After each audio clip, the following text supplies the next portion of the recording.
This is the Chuck Smith Show on Cape Atlantic Live, giving you the latest news on all things Mainland Regional Football. Now here's your host, Nick Kosko, and Mustangs head coach, Chuck Smith.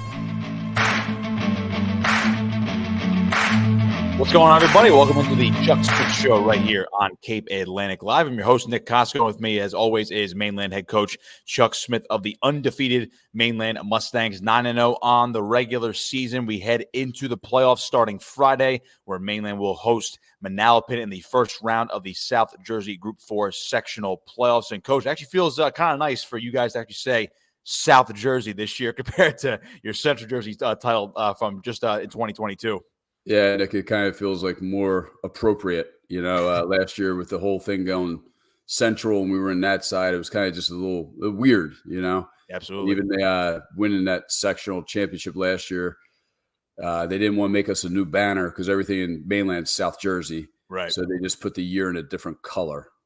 Oh, so everything's in white and this one's in yellow. It's the only one in yellow up there. Yellow. So, I would have at least put it in black. You guys do have a little bit of a black tint in some of your alternate colors, but I go back to what I think you got about 10 years ago. You guys had all black uniforms at one point. Along those lines. Yep. Yeah. I mean that could be a way to signify, hey, this was a sectional title, but it was quote unquote Central Jersey. But obviously, we digress, of course. So you guys ended up getting the number 2 seed in this sectional. Unfortunately, even with a win, just based on the math and the way the playoffs work this year, you guys did drop to number 4 overall in the super section, which gave you the number 2 seed. And of course, defending state champion Millville, a team you saw last year, is number 1 in this group. So before we dive into the nitty-gritty of this game coming up on Friday, let's recap EHT really quick in your rivalry game, a 53-0 win over the Eagles on Friday on the road. So just tell me a little bit about that game, what you saw, what you liked, and how you guys obviously transitioned from rivalry game and now switching focus over to the playoffs starting on Friday. Yeah, the EHT game was a big game for us. I know everybody looked at records and thought it would be a lopsided win, and it did come out in our favor that way. But the kids were really focused because, like I said last week, it was a division championship to be our own. Then that was the goal of the week. And the kids came out firing on all cylinders right away, and built a nice lead in the beginning. Our defense was smothering. I think we held them to a total of 12 yards rushing in the game, 52 yards passing. The offense was clicking. Cohen Cook had a tremendous football game, running the ball, catching the ball. The quarterback was on point. But the defense gave us great field position. I think our longest drive was 70 yards. We had a short field most of the time.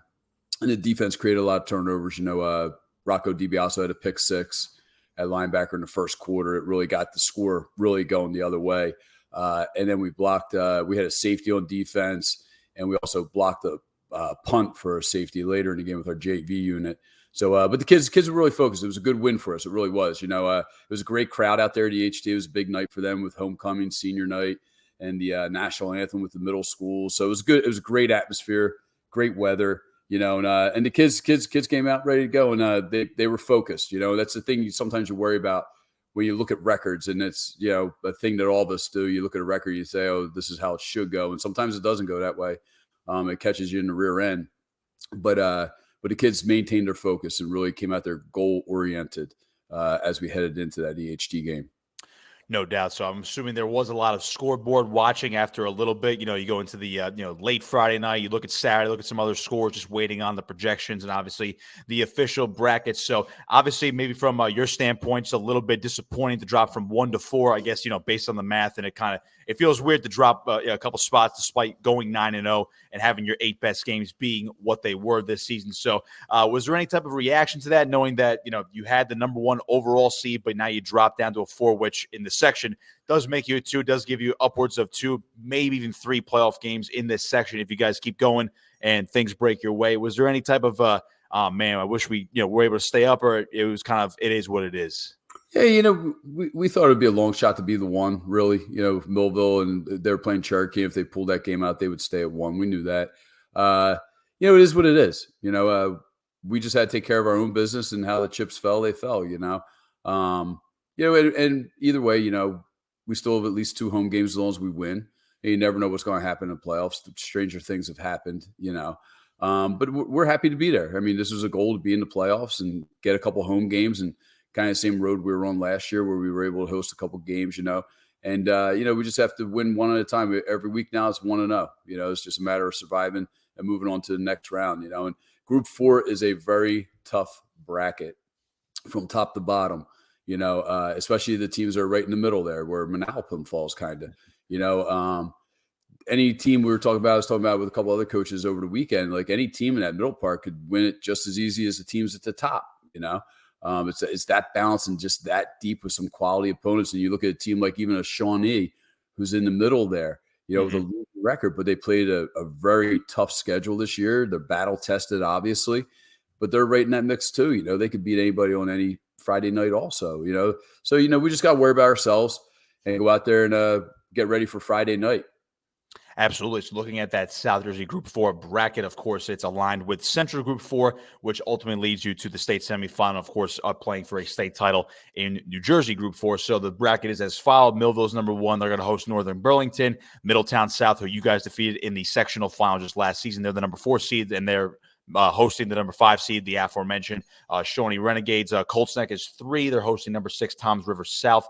And obviously you guys, the number 2 seed in this section, hosting number 7, Manalapan. So looking at that game, Coach, Manalapan, up and down this season. They were 4-4 on the year. They had a 3-game losing streak in the middle of the season, but they bounced back with 2 straight wins to end the regular season. And they've played some tough teams. And you go back to, I think one game that they would like to have back is that Jackson game back in August. Overtime loss to them. They obviously that's a very talented team as well. But just your first impressions of Manalapan, and obviously, you mentioned anybody can almost win this bracket. It could be one of those years. What do you see from Manalapan coming in or going into Friday? Yeah, a lot of size. This is the biggest team we've faced in quite some time. Their size across both fronts, offensive and defensive lines, even some of their skill position guys, their tight ends, their outside linebackers, defensive ends have really good size for a high school football team. They're a big football program. They have when you're watching the film, they go from 30 to 30 with their roster, but they played a tough schedule this year. They played Jackson, who's in the playoffs. Colts Neck also, they played in the playoffs. During the regular season, and then a couple of weeks ago, they beat undefeated Point Pleasant Borough, who was undefeated. And I think they finished 7-1, so that's their only loss was to Manalapan. So, their team is more than capable, even though they're only 4-4. It's a deceiving record to me. I think they're much better than that. Their quarterback is very good when it's time to throw the football. They have a couple tough running backs back there who really hit the hole hard and have a good burst of speed and a low center of gravity. And they have some big boys up front that really can be road pavers for them. On defense, they're big up front. Like I said before, they have a really good, outstanding outside linebacker, defensive end position people in their scheme, and their linebackers flow to the football. And they have pretty good special teams also. This is what the playoffs are about. You're not going to find any easy opponents really in this. And sometimes in that first round game when you're a higher seed going against a low seed, sometimes that can happen. It's not happening in Group 4 this year. I really don't see that, and this is a perfect example of that. We're fortunate that we're home, against these guys, but they're a good football program. I know a few years ago they won, I think, Group 5, a few years back, and it seems like they've been kind of steady the whole time. They kind of are a Group 5 school playing in the Group 4 bracket, but you can see they have Group 5 numbers in their program. But it's a well-coached football. You can tell that by just watching the film. They look like they know their positions, the way they line up, the way they do their read steps, the way they attack, coming off the football and all. It's going to be a great contest for us, and we're looking forward to the challenge ahead. Absolutely. I mean, you could always say that these teams are battle tested going into the playoffs, and that actually gets me to my next question about you guys. And obviously, there's a lot of discussion about how this playoff format works in New Jersey across the entire state, not just one section, not just one group, and obviously not just the enrollment groups, but a lot of discussion about how the format is, what could change, what should change, or what should not change. People look at strength of schedule a lot, and you look at what you guys did this year. You guys obviously played some talented teams, and that, some of those talented teams maybe had some slip-ups as well. Obviously, you played some teams that, finished on the outside looking in of the playoffs. Now, 9 games, you mentioned before how you like playing straight through. Bye weeks are great, but you like having that momentum and playing straight through. And despite having a handful of shutouts this year, a handful of blowouts in your favor, I think you got to feel that your team is battle-tested, particularly because a lot of these guys were in this position last year as well. And obviously came up just short of getting to the state title game Do you feel like your guys are pretty much battle tested going into this first round game? Yeah, we feel confident about the way we are and what we went through this season. It's no secret. Everybody knows our record, knows our schedule. First half of our schedule was a little bit more daunting than the second half if you look at teams' records as you go through. But, the beginning of the season, we opened up with Washington Township. They finished 7-2. Yep. High seed in the playoffs for Group 5. Atlantic City has, besides us, they, lost last week to Oakcrest. But, they play well. Hamilton's always just a tough football program. I think they're much better than what their record indicates. Yep. There's another team that's in the middle of a bracket that could do something too. And then you look at Ocean City, who, if you look at their record, look like a down type of season. But then you look at it and they just beat Hamilton at Hamilton last week. They got to play them again this week in the playoffs. So, yeah, we feel confident with that. I don't know if there's ever a right way to do the playoffs. Yeah. I was so used to the old way where you could really figure it out by, the group size and the number of wins, and you could count the residuals. It's easy to figure out. I understand why they went to a different formula. I still don't think it's perfect because you look at a team and it's nothing against them. St. Joe's is not the St. Joe's they were in the past. Yeah. And they still have a multiplier to them. So anybody who played them got an unbelievable amount of power points to their schedule on that. And that's not anybody's fault, but it's almost a thing that needed to be readdressed, knowing what took place with their football program. And you see some teams, and it's happened in the past. There was a team a few years ago who played, I don't know what it was, 3 non-public schools up in North Jersey, and they didn't win a game all season, but they made the playoffs at like a 5 seed because of the way the multiplier worked out.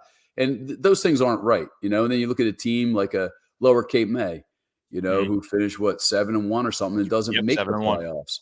Of course, they had a game that was canceled that maybe hurt them.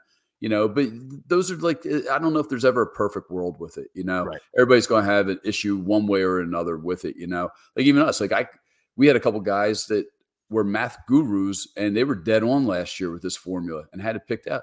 And even going into the weekend last week with the what ifs, they projected both guys, that we wouldn't be any further than 3. And then all of a sudden when it came out that we went to 4, it was like where did that come from? Right. So I don't know if anybody really knows the whole thing, It's a convoluted formula that very few really know on the outside. And even though you think you might have grasp on it, I don't think anybody really truly does except those that do it.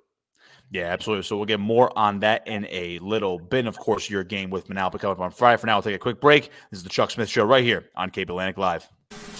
This Cape Atlantic Live production of Mainland Regional Football is brought to you by Charlie's Bar and Restaurant, The Docks Place, Orio's Bar and Grill, Shore Orthopedic, Golden Nugget Atlantic City Casino Hotel and Marina, Edmunds GovTech, Darcy Johnson Day Law Firm, and Ulmer's Appliance Service.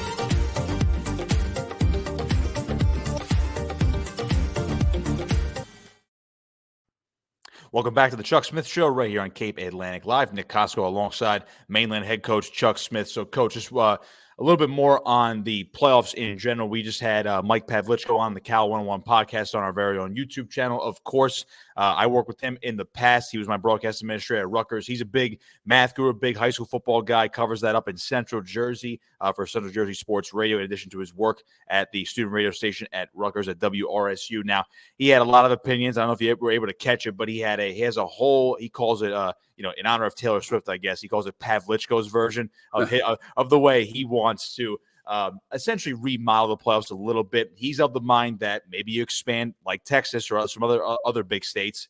You go to about 6 or 7 enrollment groups. You can cut down the playoffs to 16 brackets. So you essentially get more playoff teams, but it's more spread out. The competitive balance is there. The top 2 seeds in each section get buys. And you basically still play the same amount of games up to a state champion. But I think spreading it out, and obviously you go back to more geographic alignment with all those, with North 1, North 2, Central, and South. That seems to be the solution. And then, math formulas aside, he goes back to maybe more of a PowerPoint formula and just pick one of PowerPoints or OSI to be the true determining factor. I feel like that might be the way to simplify, and maybe New Jersey football does need more simplification in terms of the high school football playoffs.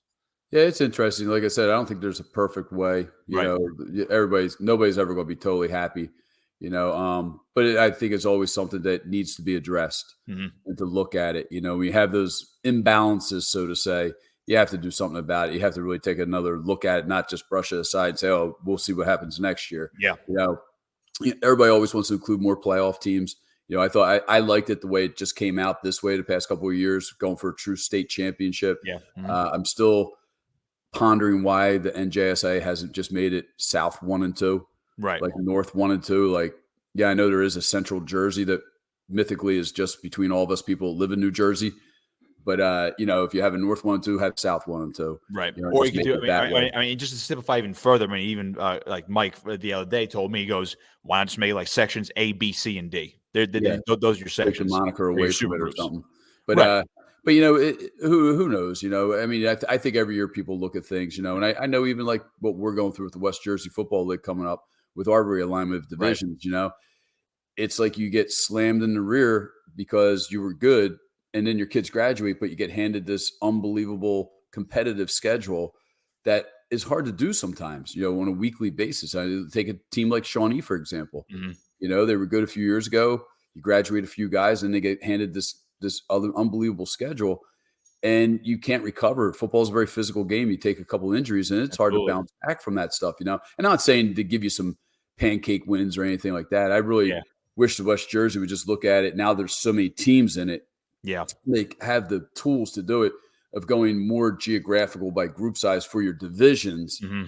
Your group 5s and your group 4s stay together. Maybe your 3s kind of mix wherever they are in alignment, upper if they're a high group 3 or low group 3. Right.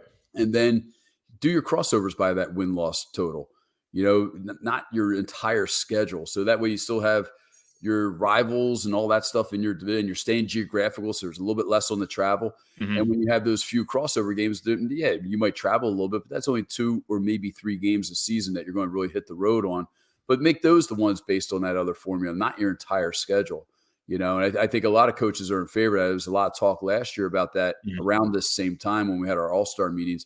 I know next week when we have our all-star meetings, that's going to be a topic of discussion with all the head coaches. But it's really up to the ADs to make that decision, just like it is with the NJSA. It's the more the ADs voice their opinion, the more they might listen to maybe changing things or tweaking it to a degree. Mm-hmm. Absolutely. And I do agree with you that bringing back geography as a big sticking point in terms of realignment, the way these playoff groups are, the way conferences and divisions are, I think it's a good first step into maybe solving some issues if there are any out there. Now, some teams will complain about it. Other teams don't really complain about it. I guess it just depends on where you're located and again, where you fall from a competitive standpoint as well. So, but we do know, which will make my transition into the competitive standpoint on the field for you guys with Manalapan on Friday. For those who are just joining us or have just skipped ahead to this part of the show already, Manalapan coming into Linwood on Friday, 6 p.m. Of course, catch the game right here on Cape Atlantic Live. Now, you already said this is probably one of the biggest teams you faced all year, if not the biggest. Could be one of the more physical teams. You guys do have size. You guys have a lot of speed. You fly to the football.